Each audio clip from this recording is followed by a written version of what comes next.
Assalamualaikum warahmatullahi wabarakatuh. Perkenalkan, nama saya Irwan Rizaldi dari kelas D3A. Di sini saya akan menjelaskan proyek UAS yang sudah saya buat. Nah, langsung saja, ini adalah halaman dashboard, di mana halaman dashboard ini akan menampilkan item-item atau data-data yang sudah saya inputkan sebelum-sebelumnya. Nah, di sini ada nama-nama produk yang sudah saya inputkan. Nah, kemudian di sini kita bisa menambahkan produk baru. Nah, pada halaman create ini, di sini kita bisa menambahkan produk baru. Kemudian kita juga bisa mengedit produk-produk yang sudah kita inputkan sebelumnya. Nah, kita bisa mengedit, serta kita juga bisa menghapus data-data yang ada ini. Ya, seperti itu. Nah, langsung saja untuk ke codingannya. Nah, sebelumnya saya buat root, di mana fungsinya ini agar bisa menuju ke halaman tersebut, halaman dari komponen tersebut. Seperti contohnya ini dashboard. Nah, saya buat root ke halaman dashboard. Nah, nanti pada slash dashboard ini dia akan menampilkan halaman dashboard ini. Ya, kurang lebih seperti itu. Kemudian lanjut halaman dashboard. Di sini saya buat konstruktor, di mana ini nantinya untuk mengambil data dari Firebase tabel produk, serta untuk memasukkan data-data tersebut ke dalam array produk ini. Nah, kemudian pada fungsi onCollectionUpdate ini, saya buat tujuannya yaitu untuk mengambil data yang sudah ada di tabel yang sudah saya buat. Datanya tersebut akan ditampilkan ke halaman dashboard ini. Ya, datanya akan muncul di halaman ini. Selanjutnya yaitu ada komponen didmount, di mana komponen didmount ini fungsinya yaitu pada saat halaman ini di load atau dibuka, dia akan menampilkan data-data dari database tersebut. Nah, fungsi ini akan dipanggil, di mana fungsi ini yaitu untuk menampilkan data yang sudah ada di database tersebut. Ya, seperti itu. Kemudian ini halamannya, untuk tampilan halaman. Nah, di sini saya buat list perulangan, di mana tujuannya yaitu untuk memanggil data yang sudah ada di database. Dia akan dipanggil lewat list dan akan ditampilkan sesuai dengan variabel-variabelnya. Seperti di sini ada title, description, dan price. Nah, dia akan memanggil komponen-komponen tersebut ke dalam halaman dashboard ini. Nah, title, description, serta harga ini. Ya, seperti itu untuk halaman dashboard. Selanjutnya ada halaman add product, ya, atau tambahkan produk. Nah, di halaman ini kita di sini untuk menginputkan, tujuannya untuk menginputkan data-data baru, data-data produk baru, seperti ya produk-produk baru yang kita ingin inputkan, seperti itu. Nah, kemudian dari codingan untuk halaman create itu sendiri seperti ini. Yang pertama seperti tadi, kita buat konstruktor, di mana ini untuk mengambil data dari tabel produk serta untuk memasukkan variabel tersebut ke dalam state ini. Ya, kemudian ada fungsi onChange, ini difungsikan untuk ketika kita mengisi value dari input ini, nah dia akan mengikuti apa yang sudah kita inputkan. Ya, seperti itu. Kemudian onSubmit ini fungsinya ketika tombol submit tersebut ditekan, dia akan memasukkan variabel title, description, dan price ke dalam database tabel produk ini. Nah, untuk mengisikan title, description, serta price tersebut.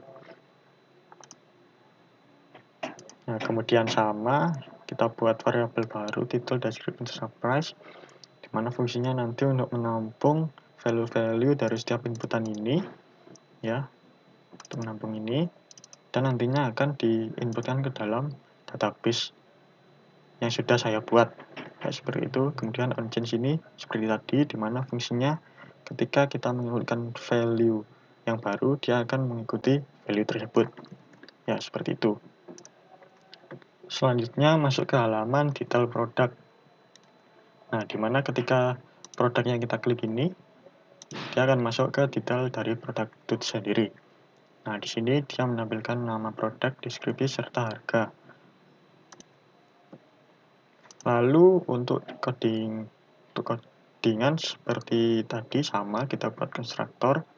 Nah, di sini sedikit berbeda karena kita harus menamakan key, di mana key ini adalah ID dari setiap item-item yang sudah kita inputkan. Nah, di sini komponen didmon yang saya buat di sini yaitu fungsinya untuk memanggil atau menampilkan produk dari tabel produk sesuai dengan ID yang sudah kita klik tersebut. Nah, kemudian ditampilkan tuh ke halaman show ini. Nah, seperti itu. Kemudian di situ juga ada tombol delete. Nah, pada fungsi delete ini saya buat delete berdasarkan ID ya, dimana ketika delete ini kita ambil data ya dari tabel produk, kemudian dicocokkan ID-nya sesuai dengan yang kita klik, kemudian data tersebut akan dihapus. Ya, seperti itu. Lalu untuk halamannya dari halaman detail produk ini sama seperti sebelumnya. Jadi di state product title ini kita ambil variabel title dari database produk tersebut. Nah, ini juga description serta price. Nah, di sini ada link untuk tombol untuk edit, di mana edit ini saya ambil berdasarkan ID-nya, ID produk itu. Jadi ketika edit, nah edit itu sesuai dengan ID produk yang mau kita edit. Kemudian di sini ada button klik delete. Nah, ya seperti ini delete. Jadi di sini delete berdasarkan ID-nya tadi. Ya, seperti itu. Selanjutnya adalah halaman edit. Ya, seperti ini. Nah, jadi di edit ini sama seperti sebelumnya, seperti kita input biasa. Jadi di sini kita buat konstruktor. Konstruktor ini fungsinya untuk menyimpan variabel yang akan kita inputkan. Nah, kemudian di komponen hitmount ini dilakukan proses yaitu untuk mengambil data dari tabel produk sesuai dengan ID. Jadi misalkan kita ingin edit suatu item, nah item tersebut kita klik, nah dia akan mengacu pada ID item tersebut. Nah, kemudian di sini ada fungsi onChange, di mana fungsi onChange ini yaitu fungsinya sama seperti sebelumnya, yaitu apabila kita mau mengisikan value yang baru atau value yang lain, dia akan mengikuti value yang baru kita inputkan. Ya, seperti itu. Sini fungsi onSubmit juga sama seperti sebelumnya. Jadi di sini onSubmit kita mengisikan variabel-variabel yang sudah kita buat. Ini kita masukkan ke state. Nah, variabel tersebut akan kita push atau kita masukkan ke dalam tabel produk beserta key-nya. Nah, ini kita push, kita set. Dia akan masuk ke tabel produk tersebut. Ya, kemudian untuk render halaman ini sama. Jadi value ini kita isi title ya. Kemudian onChange juga. Jadi kalau misalkan onChange ini nyambung dengan value, misalkan kita ingin isi value yang baru dari title ini, nah dia akan menyesuaikan sesuai dengan input yang baru itu. Nah, sama seperti yang bawah-bawah ini. Ya. Sekiranya itu saja dari halaman backend. Ya, jadi di halaman backend ini kesimpulannya si admin ini bisa yang pertama yaitu menambahkan produk baru. Kemudian dia bisa melihat detail dari produk tersebut. Nah, kemudian dia juga bisa edit produk itu, serta dia juga bisa menghapus produk tersebut. Ya, seperti itu. Jadi itulah fitur-fitur yang terdapat dalam backend yang sudah saya buat. Oke, kalau sebelumnya kita sudah menampilkan halaman backend, selanjutnya yaitu front end. Nah, di halaman front end ini ditujukan untuk user, di mana nantinya user itu bisa melihat-lihat produk, di mana produk tersebut adalah hasil input dari backend itu. Ini adalah hasil input dari backend tersebut dan ditampilkan ke halaman front end, ke halaman user. Nah, di sini user bisa apa saja. Yang pertama, dia bisa melihat produk-produk, kemudian dia bisa search produk. Nah, kemudian bisa menambahkan ke keranjang belanja, dan dia bisa mereport misalkan ada halaman yang rusak atau halaman yang cacat lah, seperti itulah. Jadi dia akan laporkan. Oke, masuk saja dari halaman utama ini ya. Nah, di halaman home ini, yaitu halaman utama dari front end itu sendiri, di sini saya buat konstruktor seperti sebelum-sebelumnya, kemudian initialisasi dari Firebase saya sendiri, dan kemudian saya membuat state, di mana state list produk ini untuk menampung array-array dari tabel yang terdapat pada database di Firebase pada tabel produk. Nah, search ini fungsinya untuk fungsi search itu nanti. Nah, yang pertama, di sini saya buat fungsi untuk mengambil data-data yang sudah saya inputkan dalam tabel produk ini. Nah, di sini saya menggunakan Firebase database ref produk ini, yaitu untuk mengambil data-data dari tabel produk ini. Kemudian dia akan ditampilkan value-nya dan dia akan dimasukkan ke dalam state ini. Nah, hasilnya seperti ini ya, yaitu contoh-contoh produknya. Kemudian saya buat fungsi onChange ini. OnChange ini fungsinya saya buat khusus untuk search, di mana kalau misalkan di mana itu fungsinya agar search ini berfungsi ya, seperti itu. Kemudian ada get selected item ini, saya buat fungsi ini tujuannya untuk fungsi menambahkan ke card ini, add to cart ini ya. Nah, jadi pada fungsi ini dia mengambil ID produknya, kemudian dimasukkan ke array list produk. Nah, lalu di filter list produk ini, kalau misalkan UID-nya sama, dia akan menangkap ID tersebut. Nah, kemudian list produk ini dimasukkan ke state baru. Ya, lalu data tersebut di-push ke dalam tabel card log, di mana ini adalah isi dari card-card yang user inputkan. Nah, seperti itu. Kemudian komponen didmount ini fungsinya ketika kita membuka halaman ini, kita langsung mengambil data-data yang ada pada tabel produk ini. Nah, memanggil fungsi ini. Nah, oke, langsung kemudian masuk ke codingan. Yang pertama, style ya. Pertama saya buat variable search ini untuk fungsi search, masukkan ke state ini. Nah, fungsi search tersebut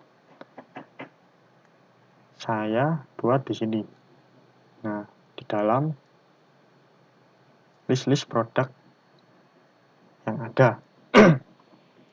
Nah, di sini saya buat custom input, di mana fungsinya untuk mencari produk itu.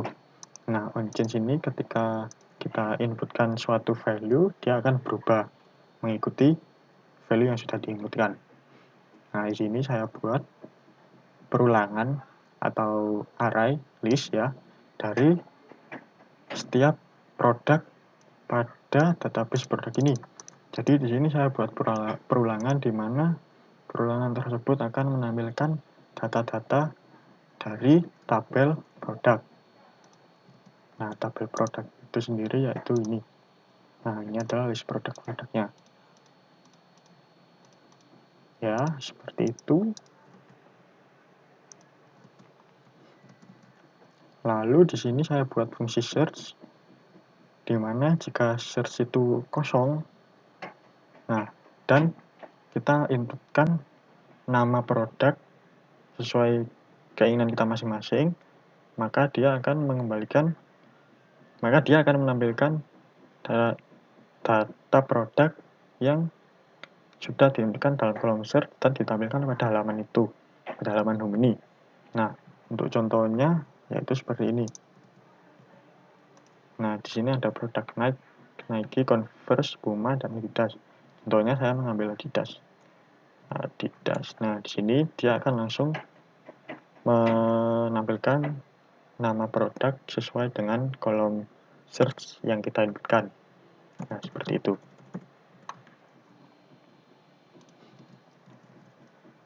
Lalu di sini saya memanggil komponen dari produk, di mana komponen ini adalah tampilan untuk menampilkan setiap data-data yang ada pada halaman home tersebut. Nah, di sini saya memanggil key sebagai produk ID, kemudian title, deskripsi, price, ID produk, serta select item. Ini fungsinya yaitu ketika tombol add to cart tersebut ditekan. Nah, kemudian ke back product.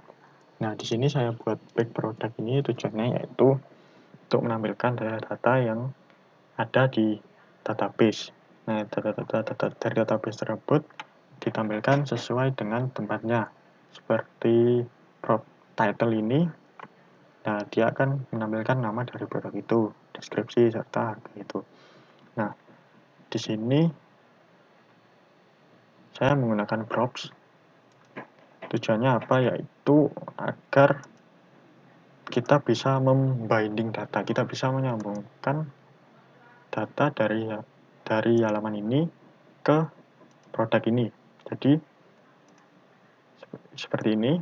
Nah, ini untuk instansiasinya, di mana ini nanti akan kita parsing ke dalam halaman ini. Nah, kita panggil props title, props description, dan price itu.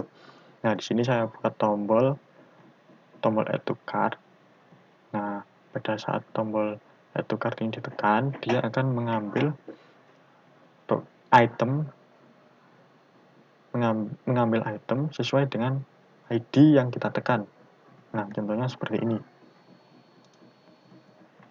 Contoh, kita ambil Adidas, kita tekan add to cart. Adidas. Nah, di sini dia akan menampilkan.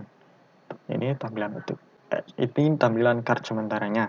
Nah, kemudian pada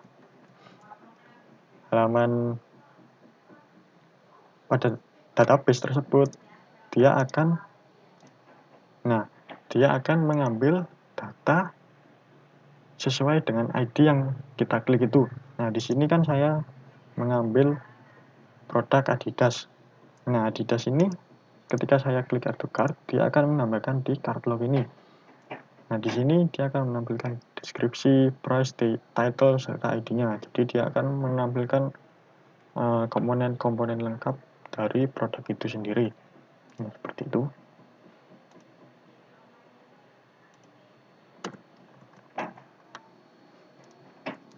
Kemudian selanjutnya untuk halaman cart.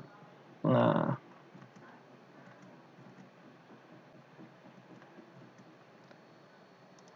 halaman cart ya.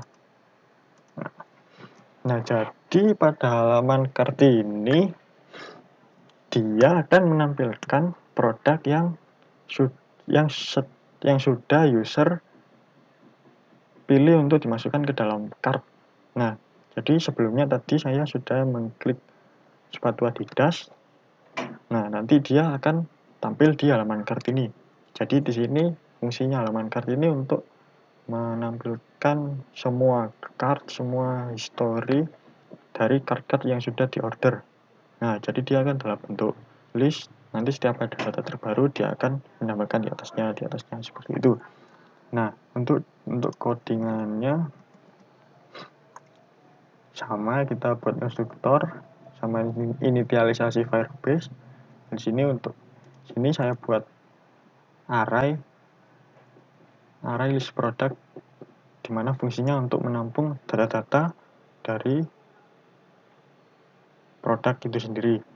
Sama di sini get data from server API ini, sini saya menggunakan fungsi ini untuk menampilkan data yang sudah ditambahkan ke card tersebut. Nah, jadi hasilnya seperti ini. Nanti dia akan muncul data-data produk ini, dimana sesuai dengan tabel card log. Nah, kan di sini card lognya isinya di dash. Nah, di sini menampilkan dash juga. Ya, seperti itu. Lalu komponen background ini ya seperti sebelum-sebelumnya. Jadi di sini misalkan halaman ini di load, dia akan menampilkan data pada tabel card log ini. Nah, seperti itu. Kemudian untuk rendernya ini sama seperti sebelumnya. Jadi di sini saya menggunakan array untuk melakukan perulangan dari setiap produk yang sudah ditambahkan ke cart, dan dia akan ditampilkan ke halaman log ini sesuai dengan variabel-variabel ini. Nah, sesuai dengan tempatnya lah. Seperti itu. Nah, jadi pada halaman log ini saya buat ini tujuannya yaitu untuk styling lah, untuk tempat menampung dari data-data yang ada pada tabel card log ini, di mana data tersebut akan dilakukan perulangan dan ditampilkan dari halaman log ini. Ya, seperti ini ya, ini template-nya. Ya. Selanjutnya ada halaman report. Nah, di sini di halaman report, jadi user bisa melaporkan jika ada suatu masalah yang berkendala dengan user tersebut. Nah, user bisa melaporkannya melalui halaman report ini. Dan user hanya perlu mengirimkan nama, kemudian username, dan masalahnya apa. Problem web homepage. Nah, dimana ketika tombol submit ini ditekan, ya, dia akan menampilkan alert report submitted dan kembali ke halaman utama, dan data-data yang sudah di report tersebut akan masuk ke Firebase tabel report summary. Nah, ini data yang sudah saya inputkan tadi ya, report yang sudah saya inputkan. Oke, kemudian dari segi codingan sama kita buat konstruktor untuk initialisasi Firebase, dan kita membuat state di mana untuk menampung value dari full name, username, report text itu. Nah, kemudian saya buat fungsi onChange ini di mana ketika tombol onChange ini pada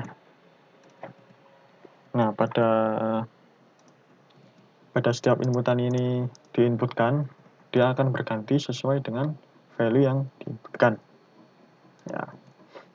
Nah, onSubmit ini fungsinya yaitu untuk mengisi value-value dari setiap inputan ke dalam Firebase database saya dengan nama tabel report summary ini. Nah, jadi fungsinya untuk menambahkan data yang sudah diinputkan ke dalam tabel report summary. Nah, di sini sama. Jadi saya buat variabel full name ini untuk dimasukkan ke state yang baru, di mana untuk setiap input ini saya beri value masing-masing ini seperti full name, username, report text ya, di mana itu adalah untuk mendeteksi value yang sudah kita inputkan. Nah, di sini saya gunakan change seperti yang sudah saya jelaskan tadi, di mana fungsinya untuk menambahkan atau mengganti-ganti ya, jadi sesuai dengan inputan sesuai dengan yang kita input, dia akan berganti sendiri.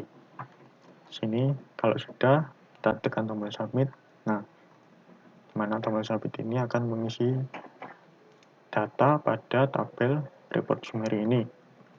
Nah, seperti itu. Ya, seperti itu sekiranya dari project UAS yang sudah saya kerjakan. Mohon maaf jika ada salah kata atau salah sesuatu yang sudah saya ucapkan ya. Terima kasih. Assalamualaikum warahmatullahi wabarakatuh.